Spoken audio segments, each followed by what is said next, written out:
Assalomu alaykum, qasr qusurchalarim, yaxshimisizlar? Charchamayapsizlarmi? Bugungi bizda premium til sho'rvalarimiz dastavkaga chiqib ketyapti. Nimaga premium deyapman? Chunki 3 litrli bankaning ichida ikkitadan til solib pishirib berganmiz. Bu yana ham immunitetni ko'tarishga yordam beradi.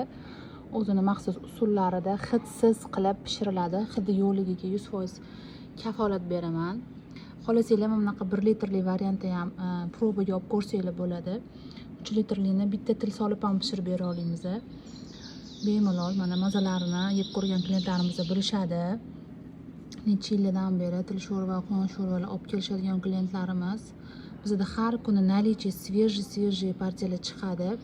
Telegramdan yozasizlar faqat zakazlarni. Biz tezgina Telegramdan zakazlarni qabul qilib chiqaz beramiz. Xolasanglar kelib uydan olib ketsanglar ham bo'ladi. Faqat kelishdan oldin aytib kelsanglar, shunga qarab biz zagotovka qilib qo'yamiz. Narxlarni esa Telegram kanalimizga ham qoldirganmiz. U yerdan ham bemalol tanishsanglar bo'ladi. Hammanglarga rahmat.